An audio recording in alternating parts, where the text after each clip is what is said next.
L'Afrique centrale, en particulier la République démocratique du Congo, est devenue depuis une quarantaine d'années une importante source d'informations sur les événements qui s'y déroulent. On y parle souvent de guerres et de conflits, mais ce ne sont pas les seuls sujets qui méritent l'attention. Un autre thème est devenu un véritable objet de recherche, celui des réformateurs. Ce sont des personnes tout à fait exceptionnelles qui méritent de susciter l'intérêt et la réflexion du monde entier. Pourquoi? Ce sont des personnes qui méritent qu'on s'interroge sur elles en raison des faits suivants. 1. Elles se rassemblent sur les montagnes, qu'elles soient peu nombreuses ou en très grand nombre. Que le soleil brûle ou que la pluie tombe, leurs réunions ne sont jamais interrompues. 2. Elles ne disposent d'aucune structure hiérarchique de direction. Elles n'ont ni responsable régional, ni responsable national, ni dirigeant international. Pourtant, elles sont un modèle d'organisation et d'efficacité dans leur œuvre. 3. Elles consacrent une grande partie de leur force physique et de leurs ressources financières à des œuvres qui ne leur rapportent aucun bénéfice matériel, mais qui sont uniquement motivées par la générosité et le service d'autrui. Malgré cela, elles ne se lassent jamais. 4. Elles ne possèdent pas d'instruments de musique destinés à attirer les foules, mais elles se distinguent par une remarquable rapidité dans l'implantation de nouvelles églises. Examinons maintenant ces personnes de manière plus approfondie. Ces personnes sont issues des adventistes du 7e jour. Cette église est souvent présentée comme ayant ouvertement rejeté le message du réveil spirituel. L'un des épisodes les plus marquants de son histoire est celui de Minneapolis, dans l'État du Minnesota. C'est là que lieu une forte opposition au message de la justification par la foi, un événement qui demeure un point de référence important dans les discussions sur l'histoire de ce mouvement. Or, si l'on considère que la justification par la foi constitue l'un des éléments essentiels du message du troisième ange, s'opposer à cet enseignement revient à un acte d'apostasie. Cet esprit d'opposition devait continuer à se manifester chaque fois que la vérité réapparaîtrait. En poursuivant cette étude historique, tournons maintenant notre attention vers la période où, selon cette perspective, Dieu s'apprêtait de nouveau à faire entendre son message. Mais avant ce moment, Satan avait déjà pris les devants pour occuper le terrain. Un groupe issu des adventistes du 7e jour apparut alors en prenant le nom de réformateurs, un titre qu'ils revendiquaient comme étant celui du peuple appelé à achever l'œuvre. En 1975, dans les montagnes de Ruvunda, à l'ouest de la ville de Goma, dans l'est de la République démocratique du Congo, apparut un homme nommé Ruitsibagura.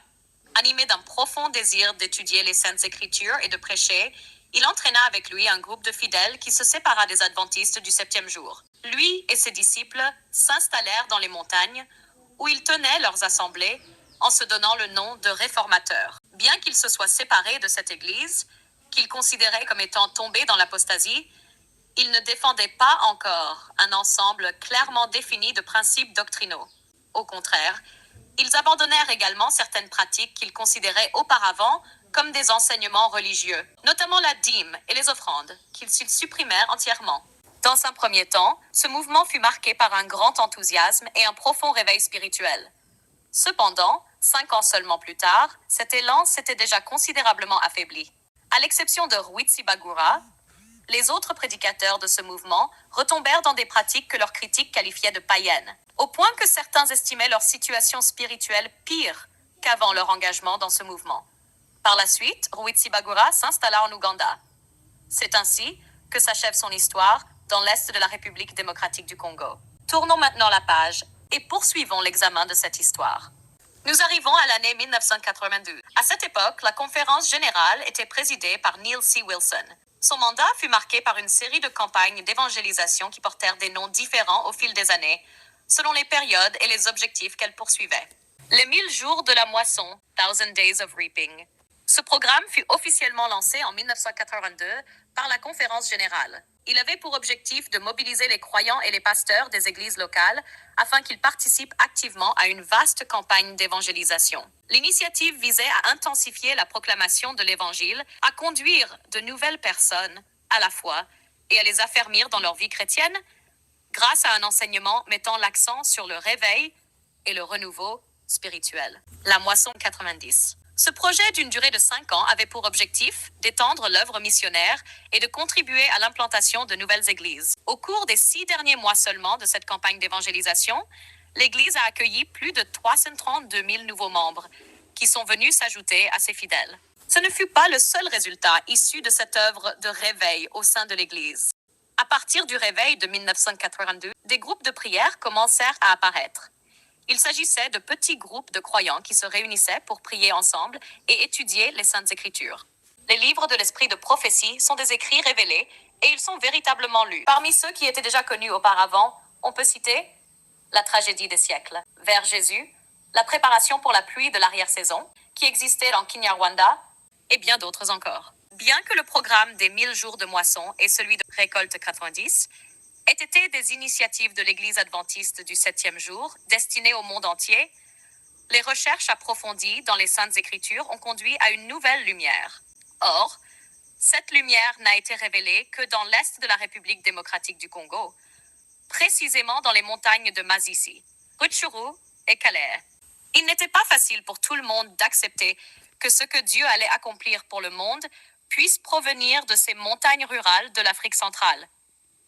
Cependant, quiconque a lu les paroles de la prophétie ne pouvait manquer de reconnaître que tel devait être le cas. Dans le livre Service chrétien, à la page 266, Ellen G. White avait déjà annoncé cette prophétie. Le jour vient où les rois et les grands de ce monde souhaiteront pouvoir échanger leur place avec le plus humble des Africains qui a mis son espérance dans l'Évangile. En règle générale, de nombreux réveils spirituels se produisent dans l'Église, mais, après peu de temps, ils s'essoufflent et disparaissent. Cependant, le fait que ce réveil, commencé en 1982 dans l'est de la République démocratique du Congo, n'ait cessé de se renforcer au fil des années, est, selon cette perspective, un signe de la présence de l'Esprit de Dieu. Bien plus, si l'on se replonge dans les événements de cette époque, on peut y voir une manifestation remarquable de la puissance de Dieu. Voici comment les différentes périodes se sont succédées, chacune apportant une nouvelle œuvre révélée par Dieu. En 1982, les groupes de prière. Ils se réunissaient pour prier et étudier les Saintes Écritures. En 1987, le début de l'évangélisation dans les régions éloignées. Ils commencèrent à prêcher l'Évangile dans des régions éloignées et non plus seulement au sein de leurs propres églises. Ils exhortaient également la population à pratiquer la tempérance, ce qui leur valut d'être appelés les tempérants, entre 1988 et 1989. Les premiers grands rassemblements. Ils commencèrent à se réunir en venant de différentes régions pour tenir des campagnes d'évangélisation et des assemblées spirituelles.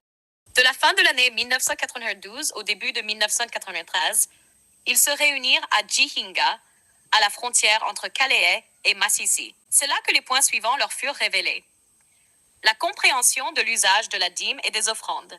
Celles-ci ne sont pas destinées à entretenir ou à enrichir les pasteurs, mais à venir en aide aux orphelins, aux veuves, aux personnes démunies et à soutenir la proclamation de l'Évangile. Une nouvelle lumière sur le baptême. Le pasteur n'est pas le seul habilité à baptiser. En effet, la Bible montre qu'un diacre a baptisé l'eunuque éthiopien, Acte 8, 26-38. Elle montre également qu'un simple croyant, Ananias, a baptisé Saul, Acte 9, 10-18. Une lumière nouvelle sur l'œuvre du troisième ange.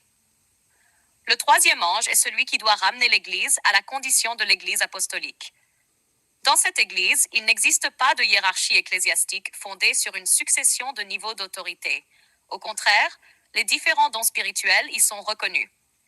Ainsi, les anciens, les apôtres et les diacres ne se considèrent pas comme supérieurs les uns aux autres en dignité, mais se complètent mutuellement par les dons que Dieu a accordés à chacun.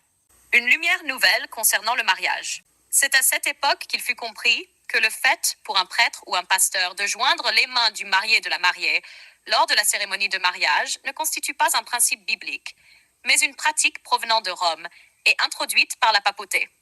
À partir de cette période, la séparation avec l'Église adventiste devint ouverte et officielle. Les réformateurs commencèrent à tenir leur culte séparément, sur les montagnes. Ils ne disposaient plus de lieu de culte, sauf dans les cas où un temple avait reçu le message et où tous ses membres acceptaient l'Évangile. Ces temples devenaient alors des lieux de culte des réformateurs. Les prédicateurs de ce dernier message de l'Évangile commencèrent ainsi à exercer leur ministère de manière indépendante, sans être placés sous l'autorité de l'Église. En 1995, le renouveau de l'enseignement sur la tempérance. L'enseignement sur la tempérance retrouva toute son importance, car la manière dont il avait été présenté auparavant s'était mêlée à des pratiques superstitieuses, ce qui avait amené beaucoup de personnes à le rejeter.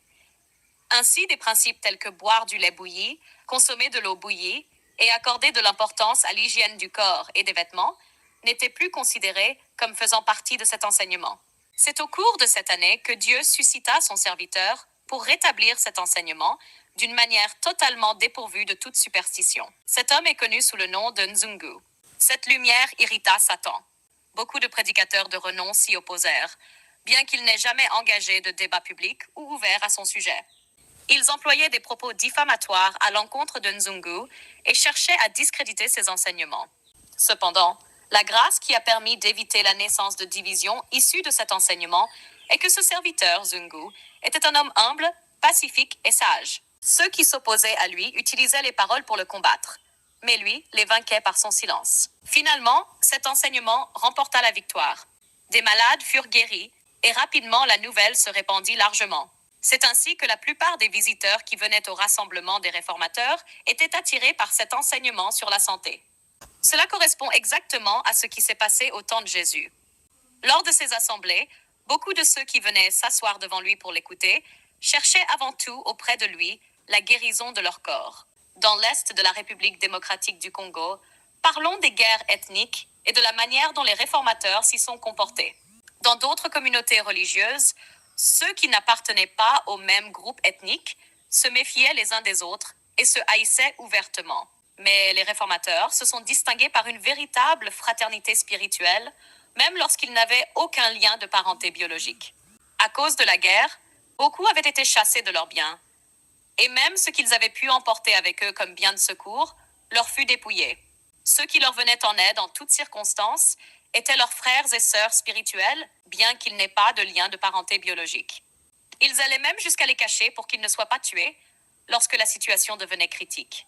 Une telle manifestation d'amour fraternel n'a été observée nulle part ailleurs, si ce n'est parmi ce peuple de Dieu dans cette période finale. En raison de la manifestation de la puissance de Dieu dans ce message, à travers des paroles justes et des actions concrètes, il a connu une progression d'une rapidité qui dépasse les capacités humaines ordinaires. L'étendue que ce message a atteinte démontre le vol du troisième ange. Après une période d'environ 40 ans d'existence du message de réveil et de réforme, voici les pays où ce message est déjà parvenu. 1. République démocratique du Congo. 2. Rwanda, Ouganda. 4. Kenya. 5. Tanzanie. 6. Burundi. 7. Soudan du Sud. 8. Congo-Brazzaville. 9. Cameroun. 10. Zambie. 11. Mozambique. 12. Angola. 13. Malawi. 14. Afrique du Sud. République centrafricaine. 16. Sénégal 17. Éthiopie 18. France. 19. Belgique. Pays-Bas. Norvège. Finlande. Suède. Australie. Nouvelle-Zélande, Canada, États-Unis d'Amérique, Inde. Les miracles qui se sont produits dans ce message. Am. Les étoiles que nous admirions, les prédicateurs aux dons extraordinaires, ont disparu. Mais le message de l'Évangile n'est pas tombé. Au contraire, ces dons ont été remplacés par d'autres encore plus remarquables et plus attrayants. 2. Les oppositions religieuses ont utilisé la force, mais cela a été inutile. Au début de l'œuvre, l'Église adventiste a utilisé la contrainte en frappant et en persécutant les prédicateurs de ce message, notamment dans les années 1980 et 1990 au Congo. À partir de la fin des années 1990, cette Église déchue a commencé à utiliser des accusations mensongères. Mais au lieu de ralentir le message, ces attaques ont plutôt contribué à lui donner davantage de vitesse. 3. Des divisions sont apparues, mais Dieu a manifesté le côté qu'il soutenait. 4. La tempérance a été combattue, mais elle a finalement remporté une victoire éclatante. 5. Dieu a ouvert d'autres continents par des moyens que nous n'avions pas imaginés. Le déplacement des réfugiés congolais qui s'étaient installés au Rwanda et en Ouganda, qui avaient grandi dans ce message et qui s'y consacraient, est devenu un nouveau moyen de donner des ailes au troisième ange. 6. La technologie.